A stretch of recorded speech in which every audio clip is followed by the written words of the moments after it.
এ কি গো দিদি, তোমার পকোড়া তো ঠিকভাবে সিদ্ধ হয়নি, আর ভাজাটাও ঠিকভাবে হয়নি। দেখো কেমন কাঁচা কাঁচা হয়ে আছে। আমার মনে হচ্ছে তুমি এই আলু পকোড়া বিক্রি করতে পারবে না, তাই তুমি বরং আলু পকোড়া বিক্রি করা ছেড়েই দাও।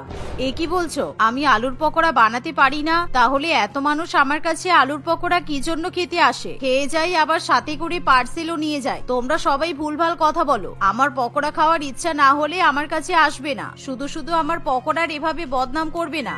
দিদি, আমি কিন্তু ঠিকই বলছি। আমার কথা বিশ্বাস না হলে তুমি এই পকোড়াগুলো খেয়ে দেখো। আমি সত্যিই বলছি।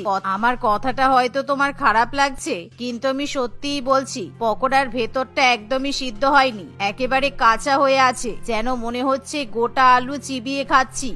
সুস্মিতা দেবীর কথা শেষ হতে না হতেই সেখানে আরো দুজন মেয়ে আসে। হ্যাঁ কাকিমা, আপনি কিন্তু একদম ঠিক বলেছেন। আর কমলা কাকিমা দেখুন, আপনার হাতের পকোড়া আমাদের খেতে ভালো লাগে ঠিকই, কারণ আপনি পকোড়ার সাথে যে স্পেশাল চাটনিটা দেন সেটা খেতে খুবই টেস্টি। তারপর পকোড়াগুলো এত সুন্দর করে সাজিয়ে পরিবেশন করেন, তাই আমাদের কিন্তু আপনার হাতের পকোড়া খেতে খুব ভালো লাগে। তবে এটাও সত্যি যে আপনার পকোড়াগুলো কিন্তু কাঁচা কাঁচা থাকে। কি, এখন তোরাও তাহলে এই কথা বলবি? এতদিন ধরে তোরা তো আমার পকোড়ার অনেক প্রশংসা করে এসেছিস, আর এখন যেই দেখেছিস সেই মহিলা তোদের সামনে আমার পকোড়ার বদনাম করছে, তখন তোরাও আমার পকোড়ার বদনাম করতে শুরু করে দিলি। ঠিক আছে, আমার কাছে তোদেরকে আর পকোড়া খেতে আসতে হবে না, আমি আর তোদেরকে পকোড়া বিক্রিই করব না।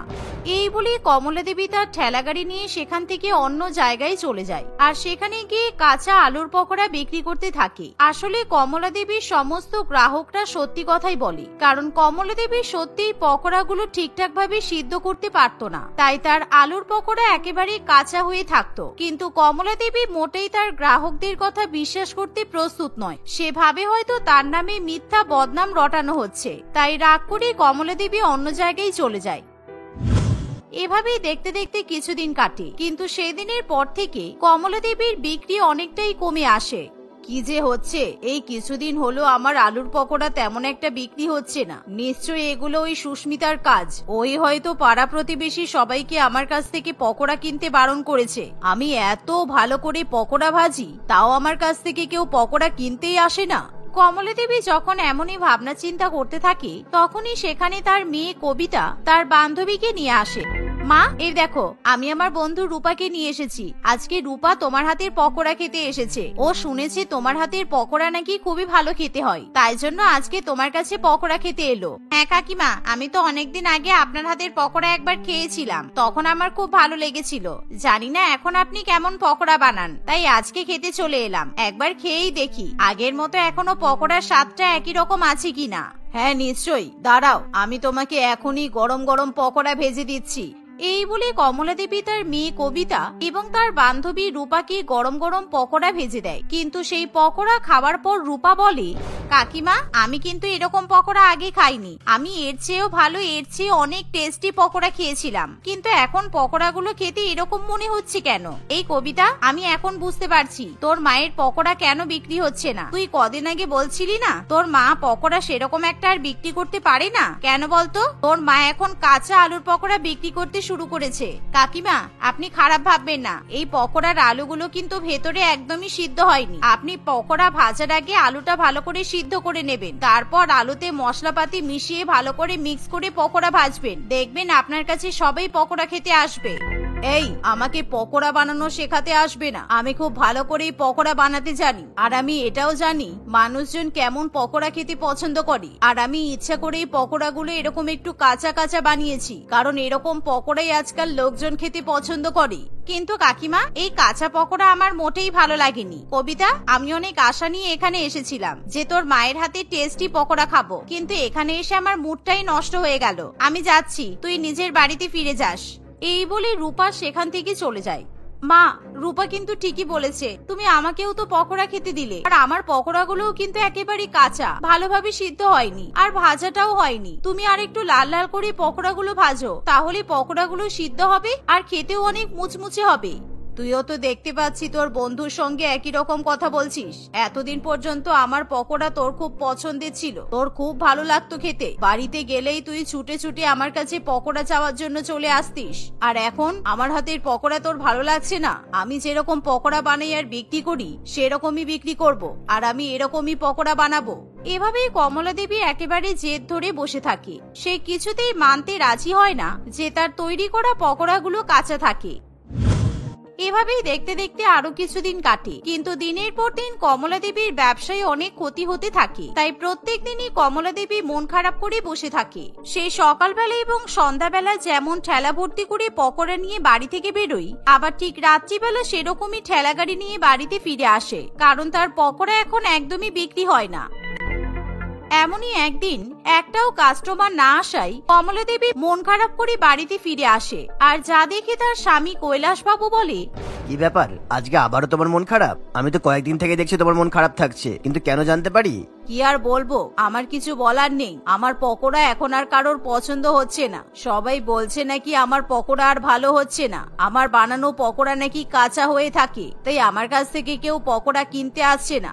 আজকে সকালবেলা যেমন পকোড়া নিয়ে গিয়েছিলাম, ঠিক তেমনই পকোড়াগুলো বাড়িতে ফিরিয়ে নিয়ে এলাম। আজকে একটাও পকোড়া বিক্রি হয়নি। এমনকি আমি স্কুল গেটের সামনে গিয়েও দাঁড়িয়েছিলাম, যাতে বাচ্চারা অন্তত আমার কাছ থেকে পকোড়া খায়, কিন্তু কোনো বাচ্চারাও আমার কাছে পকোড়া খেতে এলো না। মা, তোমাকে তো আমি বললাম ওরকম কাঁচা আলু পকোড়া কেউ খেতে পারবে না, আর এরকম কাঁচা আলুর পকোড়া খেলে সবার তো পেট খারাপ করবে। তুমি তো আমার কথা বিশ্বাস করছো না। বাবা, মাকে তো আমি বোঝাতে পারলাম না। আমার বন্ধুও মাকে অনেক করে বলল, কিন্তু মা কোনো কথা শুনতেই চাইছে না। তুমি দয়া করে মাকে একটু বোঝাও। আচ্ছা কমলা, কাঁচা পকোড়ার নাম শুনলেই তুমি তো রেগে যাচ্ছ। আমি তো সেটা খুব ভালো করেই বুঝতে পারছি। আচ্ছা ঠিক আছে, চলো তুমি কিরকম পকোড়া বানাচ্ছ আমিও টেস্ট করে দেখি, তাহলেই বুঝতে পারবো তোমার মেয়ে কবিতা ঠিক বলছে নাকি ভুল বলছে। না না, আমি তোমাকে এখন কোনোভাবেই আর পকোড়া খাওয়াতে পারবো না। আমার মাথায় এখন গরম হয়ে আছে, তার উপর তুমি আর বেশি বকবক করো না। যাও এখান থেকে। দেখেছো বাবা, মা কিভাবে কথা বলছে? আমার মনে হচ্ছে মা লোভে একেবারে অন্ধ হয়ে গেছে। শুধুমাত্র টাকা পয়সা রোজগার করার জন্যই মা এরকম কাঁচা পকোড়া মানুষকে খাইয়ে দিচ্ছে, আর লোকজন এখন সেটা বুঝতে পেরে মায়ের কাছে কিন্তু পকোড়া খেতে আসছে না। মা, তুমি কেন এটা বুঝতে চাইছো না? এই চুপ কর, আমি সব বুঝতে পারছি। তোরা বাবা আর মেয়ে দুজনে মিলে আমাকে রাগানোর চেষ্টা করছিস। সর এখান থেকে, আমাকে ঘরে যেতে দে, আমার খুব ঘুম পাচ্ছে। এই বলে কমলা দেবী রাতের খাবার না খেয়ে ঘরে চলে যায়।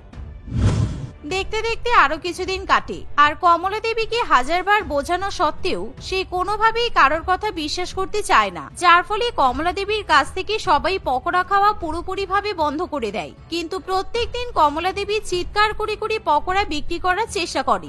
উফ বাবারে বাবা, এত জোরে জোরে চিৎকার করে করে আমার গলাটা একেবারে ছিঁড়ে গেল, কিন্তু কেউ আমার ঠেলাগাড়ি থেকে পকোড়া কিনতে আসলো না। আমার তো মনে হচ্ছে এটা সবাই বুঝতে পেরে গেছে যে আমি কাঁচা পকোড়া বিক্রি করছি। তা না হলে ঠিক সবাই আমার কাছ থেকে পকোড়া খেতে আসতো। তাহলে কি ভুলটা আমারই? না না, আমার পকোড়া খেতে অনেক সুস্বাদু।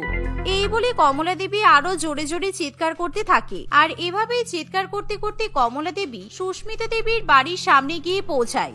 এই যে দিদি, এত জোরে জোরে চিৎকার করে কোনো লাভ নেই। তুমি যত জোরেই চিৎকার করো না কেন, তুমি যদি মাইক নিয়েও চিৎকার করো, তাতেও তোমার পকোড়া খেতে কেউ আসবে না। এরকম কাঁচা পকোড়া কেউ খাবে না। তুমি সবার জন্য ভালো মুচমুচে পকোড়া বানিয়ে নিয়ে এসো, তাহলে দেখবে প্রত্যেক দিন তোমার কাস্টমার বাড়তেই থাকবে।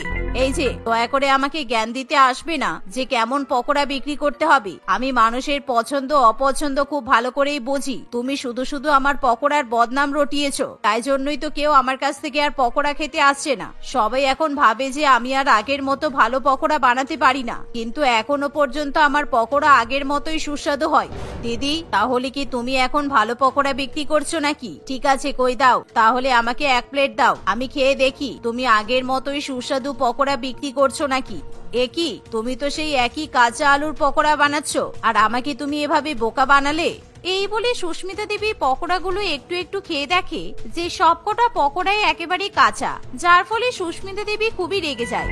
আমি জানতাম তুমি আমাকে মিথ্যা কথা বলছো। শুধু শুধু মিথ্যা কথা বলে কি লাভ বলো তো? আমি তো বুঝতে পারছি না তুমি একজন সামান্য পকোড়াওয়ালি হয়ে এরকম মিথ্যা কথা কিভাবে বলতে পারো। তুমি কি ভাবছো আমি সবাইকে বারণ করেছি তোমার পকোড়া খেতে? শোনো, আমি কাউকেই কিছু বারণ করিনি। সবাই বুঝতে পেরে তোমার কাছ থেকে আর পকোড়া খেতে আসে না। তুমি ভালো পকোড়া বানিয়ে বিক্রি করো, তাহলে আমি সবাইকে বলবো যে তুমি আবার আগের মতো মুচমুচে পকোড়া বিক্রি করছো, তাহলে তোমার কাছে আবার কাস্টমার আসবে। সুস্মিতা দেবীর কথা শুনে কমলা দেবী মনে মনে ভাবে, তাহলে কি সত্যি আমি পকোড়া আগের মতো বানাতে পারছি না? এতদিন তো আমি ঠিক মতোই পকোড়া বানাতাম, কেউ কিচ্ছু বলেনি, কিন্তু যেদিন থেকে আমি এরকম কাঁচা পকোড়া বানানো শুরু করেছি সেদিন থেকেই আমার কাস্টমার কমে গেছে। মনে হচ্ছে আমারই ভুল। এবার আমি আলু সিদ্ধ করে তারপর পকোড়া বানাবো। আমি আর কাঁচা আলুর পকোড়া বানাবো না। এতদিন পর্যন্ত আমার কাজ কমানোর জন্য আর গ্যাস বাঁচানোর জন্য আমি এরকম কাঁচা আলু কেটে পকোড়া ভেজেছি। ভেবেছিলাম ডুবো তেলে ভাজলে হয়তো আলু সিদ্ধ হয়ে যাবে, কিন্তু না, এরকম ভাবে পকোড়া বিক্রি করলে কেউ আর পকোড়া খাবে না।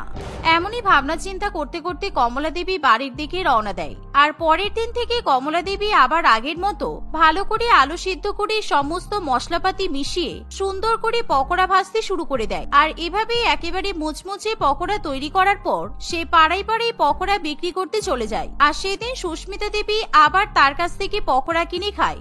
এই তো, এটাই তো আগের টেস্ট, একেবারে আগের মতো পকোড়া হয়েছে। দেখলে দিদি, আমি তোমাকে বলেছিলাম না, তুমি ভালো পকোড়া বানিয়ে বিক্রি করলেই সবাই তোমার প্রশংসা করবে। আর আমি তো আছি, দাঁড়াও, আমি এখনই সবাইকে ডেকে নিয়ে আসছি।